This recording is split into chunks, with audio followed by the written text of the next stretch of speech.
రాష్ట్రంలో సీఎం రేవంత్ రెడ్డి తర్వాత ప్రభుత్వపు ఎమ్మెల్యే ఆది శ్రీనివాస్ కి ఎక్కువ అధికారం ఉంటుందని మంత్రి తుమ్మల నాగేశ్వరరావు అన్నారు. రాజన్న సిరిసిల్ల జిల్లా వేములవాడ పట్టణంలోని సుభాష్ నగర్ లో ఏర్పాటు చేసిన స్ట్రీట్ కార్నర్ మీటింగ్ లో మంత్రి పొన్నం ప్రభాకర్ ఎమ్మెల్యే ఆది శ్రీనివాస్ తో కలిసి కాంగ్రెస్ అభ్యర్థులకు మద్దతుగా ఎన్నికల ప్రచారంలో పాల్గొని మాట్లాడారు. కాంగ్రెస్ పాలనలో ఎమ్మెల్యే ఆది శ్రీనివాస్ నాయకత్వంలో వేములవాడ పట్టణాన్ని అభివృద్ధి చేస్తున్నారని అన్నారు. పట్టణంలో కాంగ్రెస్ జెండా ఎగరడం ఖాయమని ఈ సందర్భంగా పేర్కొన్నారు.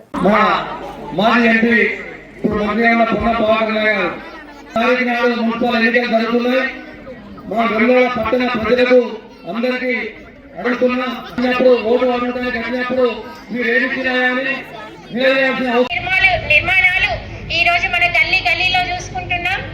అదే విధంగా మన అభివృద్ధి ధ్యేయంగా పనిచేస్తున్న మన ఆది సీనన్న గారి నాయకత్వంలో అందరం పనిచేస్తూ ప్రతి వార్డులో మన కాంగ్రెస్ పార్టీ అభ్యర్థులను గెలిపించుకొని ఇంకా అభివృద్ధిలో అందరం ముందుండాలని కోరుకుంటూ మా 22వ వార్డు ప్రజలందరికీ మరో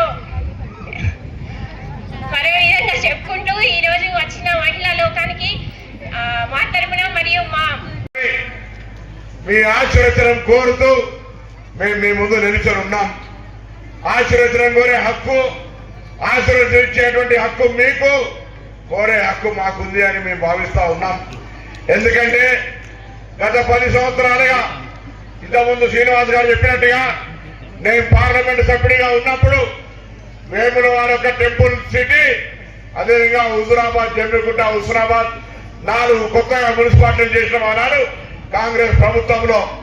ఈ 4 మున్సిపాలిటీలు పెరుగుతున్నటువంటి నగరాన్ని దృష్టిలో పెట్టుకొని సౌకర్యాలు పెరగాలని చేసినప్పుడు ఈరోజు ఎక్కడేసిన గొంగలి అక్కడనే ఉంటే ఇవాళ మున్సిపల్ ఎన్నికలు వచ్చిన సందర్భంగా అధికారంలో ఉన్న కాంగ్రెస్ పార్టీకి అవకాశం ఇవ్వండి, మేము అభివృద్ధి చేసి చూపెడతాం, ఈ 2 ఏళ్లను అభివృద్ధి చేసి చూపెట్టినాం అనే ఆలోచనతోటి మిమ్మల్ని ఓటు అడిగే హక్కుగా మేము ముందుకొచ్చి నిలుచున్నాం. మీరుగా ఇలా ఒక్కసారి ఆలోచన చేయండి. పెద్దలు తుమ్మల నాగేశ్వరరావు గారు అన్ని వివరాలు చెప్తారు. 10 సంవత్సరాలుగా రేషన్ కార్డు కొరకు తిరిగితే ఎవరికి కూడా రేషన్ కార్డు రాలే.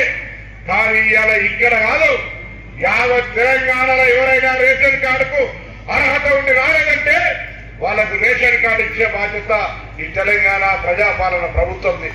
రేషన్ కార్డుకే పరిమితంగానే శ్రమ తప్పకుండా గౌరవ ముఖ్యమంత్రి రేవంత్ రెడ్డి గారి నాయకత్వంలో వేములవాడ ఆలయం అభివృద్ధితో పాటు వేములవాడ మున్సిపాలిటీ అభివృద్ధి చేసేటటువంటి బాధ్యతని కాంగ్రెస్ ప్రభుత్వం, రేవంత్ రెడ్డి గారి ప్రభుత్వం తీసుకుంటుంది.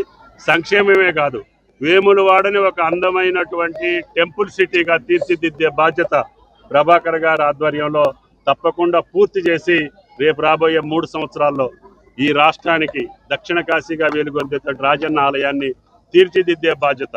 రాజన్న ఆలయమే కాదు, నిన్న ముఖ్యమంత్రి గారు చెప్పినటువంటి బాసర్ నుంచి భద్రాచలం వరకు గోదావరి తీరానున్నటువంటి అన్ని చారిత్రకమైనటువంటి దేవస్థానాలన్నింటినీ అభివృద్ధి చేసి ఒక టూరిజం, టెంపుల్ టూరిజాన్ని తెలంగాణలో ఏర్పాటు చేస్తామని చెప్పి కూడా విజ్ఞప్తి చేస్తున్నాం. Thank you.